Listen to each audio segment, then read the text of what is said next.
Hello. Hello. हाँ भाई साहब। बहुजन क्रांति मोर्चा नागपुर से रमेश कुमार बोल रहा हूँ। हाँ बताइए।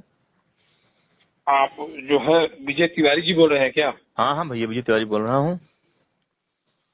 जो आप सोशल मीडिया के द्वारा अनाप शनाप बक रहे हैं, हाँ हाँ। तो आप क्या सिद्ध करना चाहते हैं कि अनाप ये क्या बता रहे हैं भैया? नहीं, जैसे आप बोल रहे हैं कि तमाम हमारे जो है छोटे शेड्यूल कास्ट वालों को टारगेट करके बता रहे हैं, हाँ हाँ। तो आरक्षण के मुद्दों पर आप क्या बोलना चाहते हैं? ब्राह्मण मंदिरों पर कब्जा किए बैठे हैं, तो आप क्या कहना चाहते हैं इस बात पे? जो है आपने जो है किस तरीके से अनापना प्रलाप रटना चालू कर पहली दिया बात है? तो ऐसा है कि मैं किसी कास्ट के खिलाफ कुछ नहीं बोलता। अगर जिस व्यक्ति के खिलाफ बोलता हूँ वह व्यक्ति किसी विशेष कास्ट से है तो अलग बात है। और जो आप मंदिरों की बात कर रहे हैं, तो मंदिरों को ब्राह्मणों ने बनवाया है, मंदिरों को क्षत्रियों ने बनवाया है ना। लाखों करोड़ों की संपत्ति लगा करके हमारे पूर्वजों ने मंदिरों को बनवाया है। हम मंदिरों की में मतलब पूजा कर रहे हैं, हमारे जो पंडित पुरोहित हैं मंदिरों में पूजा कर रहे हैं, उसकी मतलब देखभाल कर रहे हैं, तो इसमें आपको क्या आपत्ति है?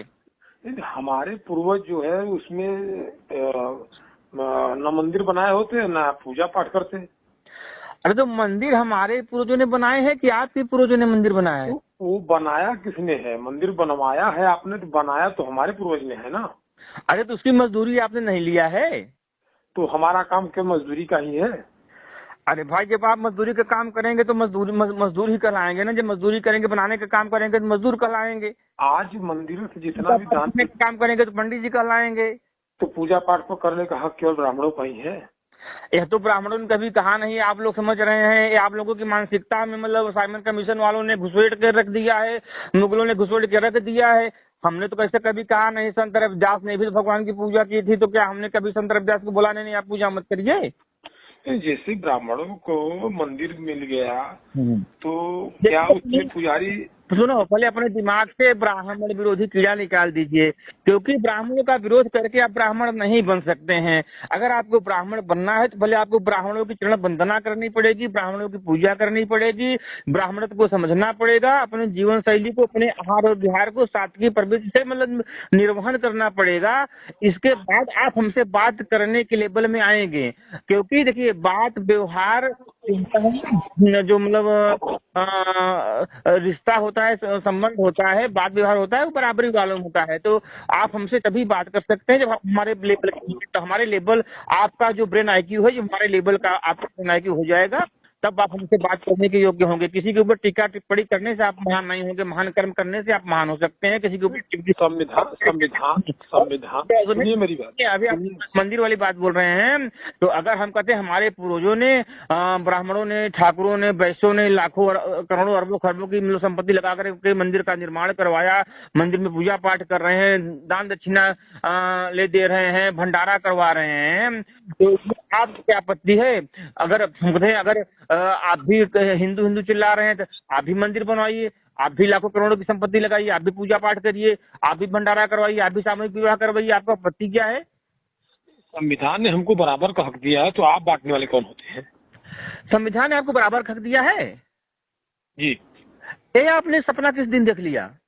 नहीं, ये जिस तरीके से संविधान ने हमको ये बराबर का दिया है, ऊंच नीच का कोई भेदभाव नहीं दिया है। सुनो, आपको संविधान ने बराबर का दर्जा नहीं दिया है, आपको आमन मिश्राम ने बराबर का दर्जा दिया है, आपको प्रशांत बौद्ध ने बराबर का दर्जा दिया है, आपको चंद्रशेखर रावण ने बराबर का दर्जा दिया है, आपको कांशीराम ने बराबर का दर्जा दिया है, आपको मायावती ने बराबर का दर्जा दिया है, आपको अखिलेश यादव ने बराबर का दर्जा दिया है। संविधान ने आपको बराबर का दर्जा नहीं दिया है। संविधान 1950 में 26 जनवरी 1950 को जिस दिन संविधान लागू हुआ ना, उसी दिन से माने संविधान में जिस दिन जातिगत आरक्षण की व्यवस्था की गई, जिस दिन जातिगत आरक्षण की व्यवस्था कर दी गई, हमारे वेदों में, हमारे पुराणों में, हमारे शास्त्रों में, तो हमारी हक है। सुनो सुनो सुनो, हमारे जो वेद पुराण है, शास्त्र है, उपनिषद है, हमारा भविष्य पुराण है, उसमें कभी मतलब जातियों का उल्लेख नहीं किया गया है। आपको संविधान ने बराबर हिस्सा नहीं दिया है। संविधान ने सबसे बड़ा फ्रॉड आपके साथ किया है। संविधान ने सबसे बड़ा मतलब पक्षपात आपके साथ किया है। संविधान ने आपको मतलब संवैधानिक तौर पे दलित घोषित कर दिया। दिया गया है।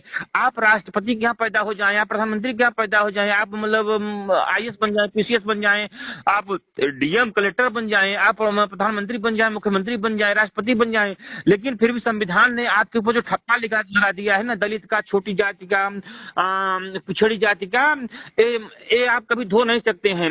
आप देखिए, अगर आपको बराबर का दर्जा चाहिए, अगर आप चाहते हैं कि हमको बराबर का दर्जा मिले, तो सबसे पहले आप जातिगत आरक्षण का विरोध करिए। आप बोलिए, खुले मंचों से बोलिए, सोशल मीडिया के माध्यम से बोलिए कि हिंद देश के निवासी सभी जन एक हैं। अगर ये बात सही है तो आपको जाति के आधार पर आरक्षण का विरोध करिए, आर्थिक आधार पे आपको आरक्षण चाहिए, आप आर्थिक आधार पे आरक्षण का समर्थन करिए। आरक्षण सुनिए मेरी बात, ये ऐसा है कि बात करिए, सुनिए पहले मेरी बात सुनिए। आर्थिक आधार पर आरक्षण की बात करिए और जातिगत, धर्मगत, संप्रदायगत और लिंग भाषा भेद के आधार पर जो कानून बनाए गए हैं उसका विरोध करिए। जब इसका विरोध करेंगे, जब संविधान का संशोधन होगा और उसमें से जातिगत आरक्षण की व्यवस्थाएं खत्म होंगी, जातिगत कानून की व्यवस्थाएं खत्म होंगी, तब जाकर के आप हमारी कैटेगरी में मतलब आने की पहली सीढ़ी पे आप चढ़ पाएंगे।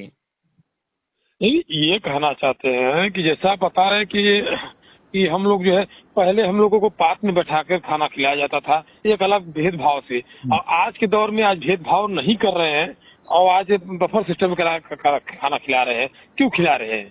पहले दूर दराज में बैठा खिलाते थे, तो हमको भेदभाव करते थे कि नहीं करते थे? अरे भाई देखो, हमारे यहाँ प्रवृत्तियां हैं ना, जैसे हम कहते हैं कि अगर आपको दूर दराज में, देखिए अगर आपको कोई मान सम्मान दे रहा है, जैसे आप मैं ही हूँ, अगर आप मुझे बुला रहे हो, मुझे आप मान सम्मान दे रहे हो, तो मैं आपके यहाँ आऊंगा ना। अगर आप मुझे मान सम्मान नहीं दोगे तो मैं नहीं आऊंगा। अगर मेरे अंदर स्वाभिमान नाम की कोई चीज जिंदा है, अगर मैंने आपको निमंत्रण दिया, बराबर, अगर मैंने आपको निमंत्रण दिया तो मेरा धर्म है कि मतलब आप आइए, मैं आपका आदर सम्मान करूं। और हम अपने यहाँ प्रोग्राम कर रहे हैं, अपने जात बिरादरी के लोगों का, अपने समाज के लोगों का प्रोग्राम कर रहे हैं, और आपको हम मतलब पूछ भी नहीं रहे, फिर भी आप मतलब बिन बुलाए मेहमान तरह आकर के यहाँ बैठ जा रहे हैं, हमारे यहाँ मतलब खाने के लिए, पीने के लिए हमारे पार्टियों में बैठ जा रहे हैं। तो आप तो हमारी इज्जत लेने के लिए से आए हैं ना। अगर हमने आपको नहीं बुलाया है तो आप यहाँ क्यों आ रहे हैं? आपकी क्या आवश्यकता है हमारे यहाँ? हमारी इज्जत लेने के लिए आ रहे हैं। आपको मानने का करना चाहिए। आप फेसबुक के माध्यम से, सोशल मीडिया के माध्यम से आरक्षण और SC ST पर जो है बराबर देखते हैं कि मीडिया के द्वारा जो है बने रहते हैं, तो आप क्या सिद्ध करना चाहते हैं? जातिगत आरक्षण, SC ST कानून, ये सब जो मतलब जो संविधान की मतलब जो संविधान में त्रुटियां हैं ना, ये केवल सोशल मीडिया के माध्यम से नहीं, तन से, मन से, वचन से, कर्म से, क्रिया से, अपने आचार विचार से, हर तरीके से मैं लगा हुआ हूँ। तो आपको क्या विरोध है? आपको क्या दिक्कत है? चलिए ठीक है, आज तो हमारे पास समय नहीं, किसी दिन मुलाकात होगी तो हम आपको बताएंगे। नहीं, आप हमसे क्या मुलाकात करेंगे? आप बताइए, मंदिर के बारे में आप क्या बोल रहे थे? मतलब देखिए, हमारे कहने का मतलब है, जो आप मंदिर की बात कर रहे थे, तो हमारे पूर्वजों ने अपनी जमीन, अपनी जायदाद दे करके, चंदा ले करके, कैसे करके, अपना घर बार जो जैसे भी XYZ करके आपसी सामाजिक सहयोग से हम मंदिर का निर्माण कराते हैं, मंदिर पूजा पाठ करते हैं। तो अगर ऐसी कोई बात नहीं, कोई आपको रोक रहा। हाँ, अगर आप देखिए, हमारे पूरी मंदिर का चढ़ावा पंडित ही लेते हैं। अरे सुनो, यही तो बता रहे हैं ना, यही तो हम 75 सालों से आप लोगों के साथ यही छल कपट, फरेब, धोखाधड़ी, जालसाजी की जा रही है। आपको पता नहीं है कि जितने भी रजिस्टर्ड मंदिर हैं उसमें जो भी चढ़ावा चढ़ाया जाता है, जो भी दान पत्र में डाला जाता है, सब में सरकार का अधिकार है। आप लोगों को यही हम समझाने का प्रयास कर रहे हैं कि आप ही की जात बिरादरी के जो लोग हैं, जो चंद मतलब पूरे देश में 150 लोग ऐसे हैं जो आपकी जात बिरादरी के, कि जिनको 2 जून की रोटी नसीब नहीं होती थी, और मतलब जाति भावना भड़का करके, धार्मिक भावना भड़का करके, सांप्रदायिक भावनाओं को भड़का करके, और आप लोगों को बरगला करके, अपना उल्लू सीधा करके आज वो फॉर्च्यूनर से चल रहे हैं, समझ रहे हो ना, हेलीकॉप्टर, एरोप्लेन से चल रहे हैं, और आप जहां थे आप वहीं हैं। और जब तक आप उनकी पिछलग्गू बने रहेंगे तब तक आप वहीं रहेंगे। और आप अपने समाज के ये जो क्षुद्र मानसिकता के नेता हैं, उनकी पूछ पकड़ के आप बदतरनी नहीं डाक सकते हैं। आपका कल्याण कोई कर सकता है तो ब्राह्मण ही कर सकता है, क्षत्रिय कर सकता है। और जो मंदिर की बात कर रहे हो ना, तो देखो, जैसे मंदिर हमने बनवाए, पूजा पाठ कर रहे हैं, हम चाहे ले रहे हैं, देने से आपको क्या मतलब है? हाँ, अगर आपकी भी श्रद्धा हमारे हिंदू धर्म में है, अगर आप हिंदू धर्म को मानते हैं तो आप भी मंदिर बनाइए, पूजा पाठ करिए। हम हिंदू धर्म को नहीं मानते, हम भी आएंगे, आरती में आपके 1 रुपए 2 रुपए चढ़ाएंगे, 5 रुपए चढ़ाएंगे, चढ़ावा चढ़ा देंगे आपके मंदिर में। आप मंदिर बनवाइए, मंदिर की पूजा करिए, मंदिर की व्यवस्थाएं देखिए, तो आपको समझ में आए मंदिर क्या है। आप पहली बात, हिंदू धर्म को आप लोग मानते नहीं हो ना। जहाँ आपको सरकारी सुविधाओं का लाभ चाहिए, आप वहाँ हिंदू बन जाते हो, राइट। जहाँ आपको मतलब सरकारी सुविधाओं का लाभ चाहिए बताइए, आप वहाँ हिंदू बन जाते हो।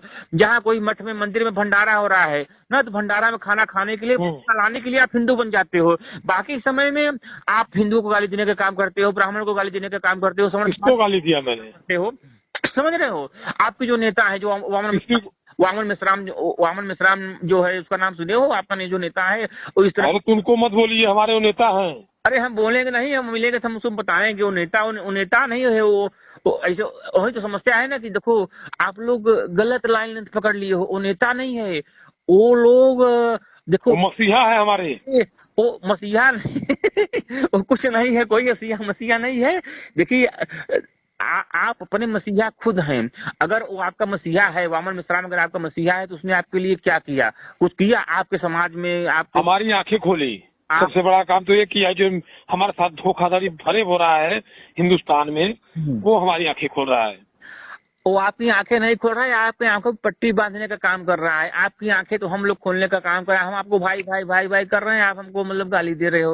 हाँ, अगर आपको पूजा पाठ करना है, आपने भी तो बौद्ध विहार बनवाए हैं, आपने भी तो अम्बेडकर जी का मंदिर बनाया है। आप अम्बेडकर जी को मानते हो, बौद्ध मतलब बौद्ध धर्म में आपकी आस्था है, आप बौद्ध धर्म मतलब बौद्ध विहार बनवाए, भगवान बुद्ध की पूजा पाठ कर रहे हो, अपने अम्बेडकर साहब की पूजा पाठ आप कर रहे हो, तो क्या हमको कोई आपत्ति है? नहीं, हम भी अम्बेडकर जी को मानते हैं। अम्बेडकर जी पे आपका कॉपीराइट तो है नहीं। हम भी भगवान बुद्ध को मतलब मानते हैं, आपकी कोई उसमें कोई कॉपीराइट तो है नहीं। तो अम्बेडकर को मानते हैं, तो आरक्षण जब अम्बेडकर साहब ने दिया है, तो आरक्षण क्यों नहीं मानते आप? अरे मेरे भाई, तो जब आरक्षण दिया था अम्बेडकर जी ने, तो अम्बेडकर जी ने उसी समय प्रावधान किया था कि हर 10 साल पे समीक्षा होनी चाहिए, और जब यहाँ लगे कि अब हमारे समाज को मतलब आरक्षण की बैसाखी की आवश्यकता नहीं है, तो उस समय आरक्षण की व्यवस्था खत्म कर दिया जाए। लेकिन 75 सालों से आरक्षण की बैसाखी पकड़ करके आप लोग बैतरनी पार करना चाह रहे हो। इसके बाद भी अगर आप लोगों का सामाजिक आर्थिक उत्थान नहीं हुआ, आपका विकास नहीं हुआ, तो आपको नहीं लगता कि मतलब संवैधानिक व्यवस्थाओं के नाम पर, जातिगत कानूनों के नाम पे सरकारें आप लोगों के साथ धोखाधड़ी कर रही हैं? चलिए ठीक है, हम जो है सरकारें, कोई भी सरकारें आप लोगों को गुमराह करके, ब्राह्मणों के खिलाफ भड़का करके मतलब इस तरह से वो कर रही है। देखो, हम आप एक ही मतलब देश के निवासी हैं। हम लोग हमारे ही गांव में, मैं जहाँ रहता हूँ, हमारे ही गांव में बहुत से लोग हैं, मतलब आप लोगों की जात बिरादरी के लोग हैं, जो दुर्गा पूजा बैठाते हैं, गणेश जी की मूर्ति की स्थापना करते हैं, पूजा पाठ करते हैं। हमारे गाँव में ऐसे ऐसे लोग हैं जो देवी का मतलब विंध्यवासिनी माता का मंदिर अपने गाँव में बनवाए हैं, पूजा पाठ कर रहे हैं। हम भी चाहते हैं पूजा पाठ में शरीक होता है, ऐसी कोई बात नहीं है। अगर आपको बड़ा बनना है तो आपकी सोच बड़ी होनी चाहिए ना। अगर आप यह चाह रहे हैं कि हमको मान मिले, सम्मान मिले, हमारा समाज में हमारा कद ऊंचा हो, तो आपको अच्छे कर्म करने चाहिए।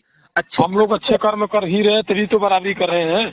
अब वही आपको जलन हो रही है। अच्छे कर्म आप क्या, कौन सा अच्छे कर्म कर रहे हैं बताइए? आज हमारे समाज में कौन सा आपसे समाज से पीछे है? क्या? चाहे आईएएस विशेष हो, चाहे डॉक्टर हो, कलेक्टर, इंजीनियर, किसी भी क्षेत्र में आप जाइए। हम तो चाह रहे हैं, सुनो, हम तो चाह रहे हैं कि आप समाज के मुख्य धारा के पहली पंक्ति में आकर के खड़े हो जाओ ना। हम चाह रहे हैं, तो अगर आप पीछे नहीं है तो फिर आरक्षण का लाभ क्यों ले रहे हैं? आरक्षण के नाम पे आपको लाभ क्यों चाहिए? आप आरक्षण क्यों चिल्ला रहे हो? वो हमारा हक है।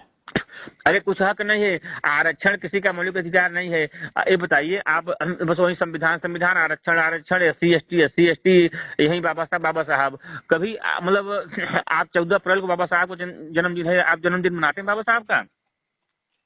जरूर मनाते हैं, धूमधाम से मनाते हैं ना। तो आजादी चंद्रशेखर आजाद ने दिलाई थी, भगत सिंह ने दिलाई थी, सुखदेव राजगुरु ने दिलाई थी, कि बाबा साहब ने आजादी दिलाई थी? अगर हमारी मौलिक अधिकारों का आजादी तो बाबा साहब ने दिलाई थी। अरे भाई साहब, हाई कोर्ट की रूलिंग है, बिहार हाई कोर्ट की रूलिंग है कि आरक्षण किसी का मौलिक अधिकार नहीं है। आप अगर यह कहें कि आरक्षण हमारा मौलिक अधिकार है, तो आप कंटेम्प्ट ऑफ कोर्ट के दायरे में आ रहे हैं, आप समझ जाइए।